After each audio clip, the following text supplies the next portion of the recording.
kita semua. Hadratul Mukarramin yang mulia, para wakil talqin Syekh Mursyid di mana saja berada, bil khusus yang hadir membersamai kita pada malam hari ini. Yang mulia Kiai Haji Mahya Al-Bukhari dari Jeddah, juga Kiai Haji Imam Sutiono dari Purbalingga, juga Kiai Haji Anang Asy'ari dari Surabaya. Kita doakan para wakil talqin senantiasa diberikan kesehatan dan kekuatan untuk selalu khidmat kepada guru mursyid. Para ikhwan akhwat, para sesepuh manakib, para petugas manakib, ikhwan akhwat yang telah membantu terselenggaranya manakib online pada malam hari ini. Bil khusus kita haturkan terima kasih kepada pemangku hajat Bapak Haji Suhendro Suryo Putro dan juga Ibu Hajah Yusnidar Astrianti Zendrato. Kita berterima kasih kepada pemangku hajat dengan mendoakan semoga segala hajat-hajatnya dikabul oleh Allah. Bapak Ibu ikhwan dan akhwat yang dimuliakan oleh Allah, Hadratus Syekh Pangarsa Baus Qaddasallahu Sirrah memberikan nama terhadap zikir yang kita amalkan. Di antara istilah-istilah atau nama yang diberikan terhadap zikir ini adalah bahwa Pangarsa Abah menyebut zikir ini dengan zikir ulul albab. Berdasarkan surah Ali Imran ayat 190, A'udzu billahi minasyaitonir rajim. Inna fi khalqis samawati wal ardi wa ikhtilafil laili wan nahari la ayatil liulil albab. Sesungguhnya dalam penciptaan langit dan bumi serta dalam pergiliran antara siang dan malam, sungguh di dalam keduanya itu terdapat ayat, tanda-tanda kebesaran Allah. Tetapi tanda-tanda kebesaran Allah ini walaupun terlihat tetapi tidak bisa dilihat oleh semua orang. Barangkali semuanya bisa melihat langit dan bumi, bisa melihat pergantian siang dan malam. Tetapi tidak semuanya mampu melihat tanda kebesaran Allah di dalamnya. Tanda-tanda kebesaran Allah itu hanya bisa dilihat oleh ulil albab atau ulul albab, yaitu orang-orang yang berakal. Dalam terjemahan umum disebutkan orang-orang yang berakal. Tetapi mana albab itu yang merupakan jamak dari lub, sesungguhnya bukan sekedar akal. Kata ulama, lub itu adalah batinul akli, batinnya akal. Yaitu akal yang telah disinari dengan cahaya kudsi. Inilah siapa saja yang telah mendapatkan talqin dzikir la ilaha illallah. Oleh karenanya, Hadratus Syekh menyebutkan dzikir ini adalah dzikir ulul albab. Jadi ulul albab itu istilah Al-Quran, istilah yang digunakan oleh Allah untuk menyebutkan orang-orang dengan kriteria khusus, kriteria tertentu. Di antara kriteria ulul albab, di antaranya, karena di dalam Al-Quran, ulul albab itu sendiri muncul, disebutkan sebanyak 16 kali. Nah, di antaranya, ayat-ayat mengenai ulul albab itu, khususnya yang berkaitan dengan ayat Ali Imran 190 itu, Allah menjelaskan siapa itu ulul albab, dijelaskan di dalam ayat setelahnya, yaitu pada ayat 191. Setidaknya pada ayat ini terdapat dua kriteria, dua karakteristik, dua ciri, dua tanda, dua alamat bagi ulul albab itu, yaitu Allah berfirman ulul albab itu alladzina yadhkurunallaha qiyaman wa qu'udan wa ala junubihim. Ciri pertama, ulul albab itu yang dimaksud orang yang berakal, tidak semua orang yang mempunyai akal lantas disebut dia berakal dalam pandangan Al-Quran. Jika disebut akal itu hanya kemampuan logika, kemampuan berpikir kritis, semua orang secara biologis sudah diciptakan membawa kemampuan itu. Tetapi yang dimaksud Orang yang mempunyai akal bukan sekedar akal bawaan itu tadi. Tetapi yang pertama justru yang menarik, karakteristik pertama yang disebutkan berkaitan dengan ulul albab itu adalah zikir. Yaitu orang-orang yang senantiasa berzikir di dalam setiap keadaannya. Yang diilustrasikan dalam bahasa Al-Quran kiaman, dalam keadaan berdiri, wa qu'udan, dalam keadaan duduk, wa ala junubihim, dan dalam keadaan berbaring. Ini adalah ilustrasi menggambarkan keadaan manusia. Walaupun menurut ulama, sebagian ulama yang lain ada mengatakan yang dimaksud zikir di sini adalah sholat. Karena af'al sholat itu adalah berdiri, duduk, dan berbaring bagi yang tidak mampu. Tetapi tetapi jumhur ulama tidak menyatakan bahwa ya yang dimaksud zikir di sini adalah zikir saja. Mayoritas mufassirin yang lain menyebutkan yang dimaksud dengan zikir di sini adalah zikir. Bukan bimakna sholat, tetapi bimakna zikir. Qiyaman wa qu'udan wa ala junubihim bisa dimaknai secara lahiriah. Zikir dalam kondisi apapun, sedang berdiri dia berzikir, sedang duduk dia berzikir, sedang berbaring pun ia berzikir. Tentu zikir yang bisa dilakukan setiap saat ini bukan zikir di lisan, tetapi inilah zikir khafi yang di dalam hati. Ada juga yang mengartikan tidak secara lahiriah, tetapi secara makna yang lain. Ya, mana apapun itu. Pernah mendengar dari almarhum Al-Maghfurlah Kiai Haji Muhammad Shalih Mutar Hujatul Arifin, atau makna ekonomi. Barangkali ekonomi kita seringkali khususnya seringkali seperti posisi sedang tegak, sedang maju-majunya, diibaratkan seperti sedang berdiri, atau kadangkala ekonomi kita itu turun walaupun tidak sampai turun drastis, tetapi turun, diibaratkan seperti posisi duduk. Wa ala junubihim, barangkali juga ada yang tidak sekedar turun tapi turun secara drastis, ya, istilah orang Betawi sampai tengkurap sampai sulit sekali. Dalam kondisi kehidupan bagaimanapun, ulul albab itu senantiasa ingat kepada Allah. Ini kriteria ulul albab yang pertama. Kriteria yang kedua adalah wa yatafakkaruna fi khalqis samawati wal ardh.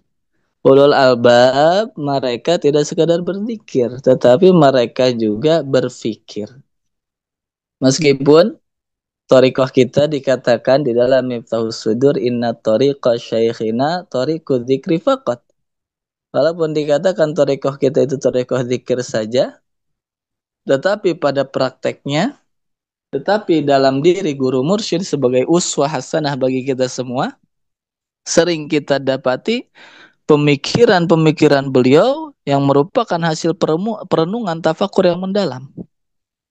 Seperti Syekh Mursyid mengisahkan bagaimana beliau mendapat pemahaman mengenai hakikat sholat sebagai tiang agama. Tentu sebagian kita atau barangkali kita semua sudah masyhur dengan cerita itu. Bahwa Hadratus Syekh mendapatkan bahasa kita pencerahan, pemaknaan, pemahaman mengenai sholat sebagai tiang agama bukan saat beliau berada di atas sejadah. Tetapi beliau mengisahkan ketika sedang ada di toilet, pemikiran itu. Artinya beliau, Hadratus Syekh, para aulia, para sholihin, di dalam setiap waktunya tidak lepas dari zikir dan tidak lepas dari fikir. Karena inilah dua jalan yang disebutkan di dalam Ali Imran 191 ini. Thariqatu dzikri wal fikri. Tetapi tadi secara manhaji, secara metodologis kita tidak mengatakan thariqah kita thariqah fikir, tidak, tetapi kita thariqah dzikir. Mengapa? Orang yang berzikir pasti berpikir. Tetapi tidak semua orang yang berpikir itu berzikir. Maka cukuplah dikatakan thariqah kita thariqah dzikir, tetapi bukan bermakna zikir saja, tetapi tadi zikir yang dibarengi dengan tafakkur, Pemikiran, berpikir. Apa itu berpikir itu sendiri? Dalam pandangan tasawuf, Ibnu Ajibah menyebutkan, fikir itu sendiri bukan sekedar kita apa pekerjaan otak belaka, tetapi fikir itu sendiri adalah asairu ila hadrati rabbi, perjalanan menuju Allah, pemikiran yang menghantarkan manusia kepada Allah Azza wa Jalla. Tentu hakikat prakteknya adalah zikir khafi juga. Itu karena itu tadi, dengan zikir itu akan terbuka segala pemikiran yang tidak terlihat oleh orang lain. Tanda-tanda kebesaran Allah yang tidak terlihat oleh mereka yang hanya mengandalkan logikanya saja akan terlihat ketika difikirkan oleh seseorang yang membarengi pemikirannya dengan zikir ingat kepada Allah Azza wa Jalla. Oleh karenanya, kata ulama di antara Ibnu Hajar Al-Asqalani di dalam kitabnya Al-Isti'dad li Yaumil Ma'ad menyebutkan ada 5 tafakkur yang dianjurkan, yang mesti senantiasa dilazimkan oleh manusia. Bahkan saking pentingnya tafakur itu, ada keterangan riwayat, ada yang menyebutkan hadis, ada yang menyebutkan ini perkataan ulama, tetapi sabit bahwa ada keterangan tafakkuru sa'atin khairum min ibadati sittina sanah. Ada lagi yang mengatakan khairum min qiyami lailah. Berpikir sesaat, bisa diartikan sesaat, bisa diartikan 1 jam. Berpikir yang menghantarkan kepada tadi kita kepada Allah, menyadari kelemahan diri kita, menyadari kebesaran Allah, yang mampu menunjukkan kita kepada tanda-tanda kekuasaannya, lebih baik daripada ibadah 60 tahun dalam keadaan goflah, tentunya dalam keadaan lupa kepada Allah. Bahkan lebih baik daripada, di riwayat lain, lebih baik daripada qiyamil lailah, kita bergadang, kita bangun malam untuk melaksanakan ibadah. Kata ulama, 5 tafakur yang mesti dilakukan adalah pertama, at-tafakkuru fi ayatillah, merenungi, memaknai, memikirkan, berkontemplasi mengenai ayatillah, tanda-tanda kebesaran Allah. Baik ayatullah, memikirkan ayat-ayat Allah, baik ayatullah al-mastur, ayat-ayat Allah yang tertulis, dimulai dari bismillah, diakhiri dengan minal jinnati wan nas, diawali dari surat Al-Fatihah, diakhiri dengan surat An-Nas. Itulah Al-Quran. Ayatullah al-mastur, pakai to, tidak pakai ta. Al-mastur, ayat Allah yang tertulis. Barangkali ayat Allah yang tertulis ini tidak semua orang mampu menggali maknanya, walaupun di Al-Quran sudah digaransi. Sungguh telah kami mudahkan Al-Quran ini. Artinya bagi siapapun yang niatnya tulus ingin mendalami Al-Quran, walaupun backgroundnya tidak berlatar belakang santri dan lain sebagainya, pasti akan mendapatkan sesuatu dari pembacanya terhadap Al-Quran. Tetapi harus kita akui, untuk menggali mana-mana Al-Quran, tidak semua orang dapat menggalinya secara utuh, secara maksimal. Tetapi ada ayat Allah yang lain yang bisa dilihat dan dibaca oleh semua orang. Apa? Ayatullah al-manzur. Ayat-ayat Allah yang tidak tertulis, tapi terlihat nyata di hadapan kita. Afala yanzuruna ilal ibili kaifa khuliqat. Hai manusia, tidakkah mereka para manusia itu memperhatikan ilal ibili kaifa khuliqat, bagaimana unta itu diciptakan? Kata ulama, ini bukan hanya bermakna unta saja, tetapi semua makhluk hidup. Kita diperintahkan untuk melihat proses penciptaannya. Kita diperintahkan untuk melihat bagaimana makhluk ciptaan Allah. Tentu bukan sekadar untuk bertamasya, bukan. Bukan sekadar cuci mata bahasa kita. Tetapi karena jika direnungi, terdapat tanda kebesaran Allah di dalamnya. Bahkan Allah mengatakan Allah tidak malu, innallaha la yastahi ayadriba mathalan ma ba'udatan fama fawqaha. Allah tidak malu untuk menunjukkan kebesaran Allah. Tidak usah pakai yang besar-besar. Lihat saja nyamuk yang begitu kecil.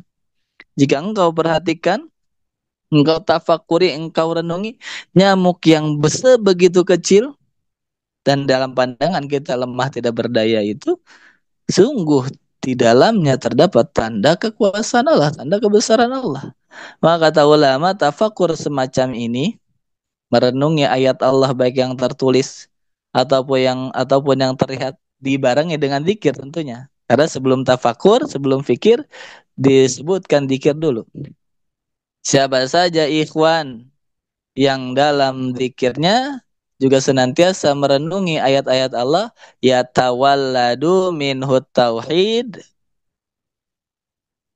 akan melahirkan dari pemikiran itu at-tauhid wal yakin, ketauhidan dan keyakinan kepada Allah Azza wa Jalla.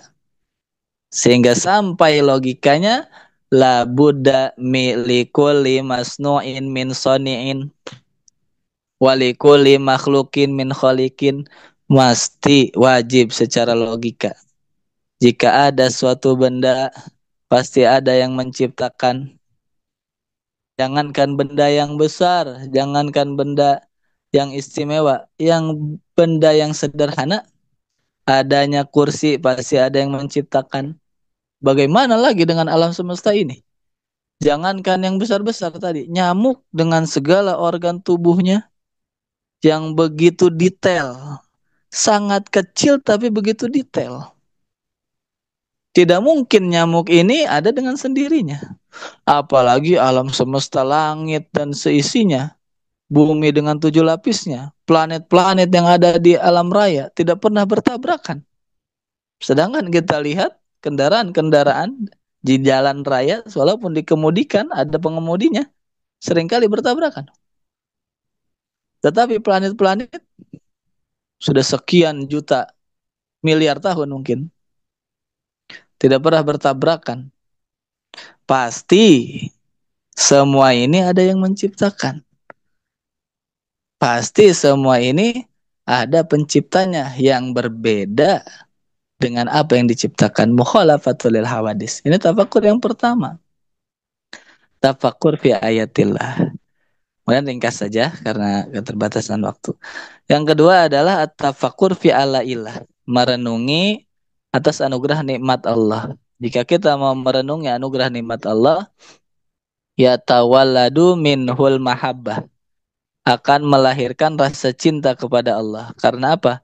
Karena watak manusia, dijadikan manusia itu, semua manusia tidak hanya orang muslim, dijadikan watak di dalam hatinya itu akan cinta kepada siapa saja orang yang berbuat baik kepadanya. Pasti semakin besar kebaikannya, semakin besar rasa cinta kepada orang yang berbaik, orang yang berbuat baik kepada kita. Mestinya jika kita suka berterima kasih kepada orang lain, jika kita cinta kepada orang yang memberi bantuan kepada kita, kita mesti lebih cinta kepada Allah. Kenapa? Karena orang yang berbuat baik kepada kita hanya wasilah oleh Allah, dari Allah menyampaikan kebaikannya kepada kita. Orang-orang yang berbuat baik kepada kita hanya sekali dua kali, sewaktu dua waktu. Tetapi Allah semenjak kita lahir ke alam dunia ini hingga kita saat ini berada, saat ini masih hidup, tidak pernah putus memberikan nikmat kepada kita. Maka mestinya kita lebih cinta dan hanya cinta kepada Allah dibandingkan kepada yang lainnya. Itulah maka yang selalu yang kita minta, atini mahabbataka. Untuk mendapatkan cinta itu diantara selain berzikir adalah kita mesti banyak-banyak merenungi betapa besar anugerah nikmat Allah yang telah diberikan kepada kita hingga saat ini. Yang ketiga adalah merenungi janji-janji Allah yang baik tentunya, sehingga melahirkan motivasi untuk kita semangat ibadah. Yang keempat, kita merenungi, mentafakuri ancaman Allah atas segala maksiat, atas segala dosa yang warid yang ada yang disebutkan di dalam Al-Quran. Sehingga kita merasa takut, akan melahirkan rasa takut apabila melakukan kesalahan tersebut. Dan terakhir, tafakur yang dianjurkan adalah memikirkan kekurangan diri kita ini. Tadi Allah yang begitu mulia, yang begitu dermawan, tidak pernah putus nikmatnya memberikan kebaikan terus kepada kita selama kita hidup, tetapi kita seringkali tidak mampu berterima kasih kepada Allah. Bayangkan, kita memiliki seorang teman, kerabat atau handai tolan yang begitu baik kepada kita, tetapi seringkali kita berbuat salah kepada dia. Bayangkan ketika kita bertemu dengannya, pasti akan timbul rasa malu. Nah, inilah jika manusia banyak memikirkan kekurangan dirinya, akan timbul rasa malu di dalam dirinya. Jangankan untuk mengurus, memikirkan kesalahan orang lain, kesalahan diri sendiri saja kita belum bisa memperbaikinya. Inilah 5 tafakur yang dianjurkan oleh ulama, berikut 5 buah yang dihasilkan dari tafakur tersebut sebagai salah satu ciri dari ulul albab. Kita tidak hanya berzikir tetapi juga kita berfikir. Ini saja yang kami sampaikan pada kesempatan malam hari ini. Sekali lagi kami haturkan terima kasih banyak kepada pemangku hajat pada malam hari ini. Semoga segala hajatnya dikabul oleh Allah, para ikhwan akhwat yang telah membantu terselenggaranya manakib online pada malam hari ini, Bunda Haya, Profesor Priyatno, dan para wakil talkin yang lain. Semoga kita semua senantiasa diberikan istiqomah untuk ittiba kepada guru mursyid. Hadanallahu ikum ajma'in. Wassalamualaikum warahmatullahi wabarakatuh.